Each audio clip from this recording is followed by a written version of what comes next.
ஆரம்பிக்கலாமா? ஹாய், இன்னைக்கு என்னோட குட்டீஸோட ஸ்நாக்ஸ்க்கு லஞ்சுக்கு என்ன பேக் பண்ணுறதுன்னு பார்க்கலாம். ஸோ இன்னைக்கு ஸ்நாக்ஸ்க்கு சுண்டல் தான் வச்சுருக்கேன். 4 இந்த 4 மட்டும் எண்ணி ஸ்கூலுக்கு எது கொண்டு போகணும். நான் எண்ணி சுண்டல் கொடுக்கணும் 2. ஓகே, போதும். வாந்தில அடிக்கணும். மெதுவா ஒண்ணுனா சாப்பிடு. இந்த இதுக்கு நீ வாந்தி எடுக்க டெய்லி ஃப்ரூட்ஸே தர முடியாது. சளி கிளைமேட்டும் சரியில்லை. ஹெல்தி தான் இல்லைன்னு நான் சொல்லவே இல்லையே. ஆனால் சளி இருக்கும்போது சாப்பிட்டா இன்னும் சளி போடும். ஓகே, லஞ்சுக்கு வந்து ரொம்ப நாளாக கேட்டுட்டு இருக்காங்க பிரேக்ஃபாஸ்ட் ஐட்டமாக கொடு, இட்லி தோசைன்ட்டு. நான் வந்து கொடுக்குறதே இல்லை. மேக்ஸிமம் ரைஸ் ஐட்டம்ஸ் தான் கொடுப்பேன். ஏன்னா வந்து ஃபில்லிங்காக இருக்காதுன்ட்டு. சரி, இன்னைக்கு ரொம்ப நாளாக ஆசையாக கேட்குறாங்கன்றதுக்காக இன்னைக்கு இட்லி வச்சிருக்கேன்.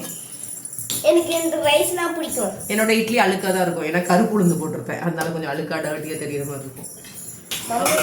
ஆனால் சாஃப்டாக தான் இருக்கும். பயங்கர சாஃப்டாக இருக்கும் இட்லி. நேற்று ஃப்ரெஷ்ஷாக அரைச்ச மாவு. நான் செம்ம சாஃப்ட் இட்லி. ரைஸ்னா பிடிக்கும். சரி. அப்போ நம்ம இட்லி தோசை சப்பாத்திலாம் என்கிட்ட கேட்கக்கூடாது லஞ்சுக்கு. Okay okay okay.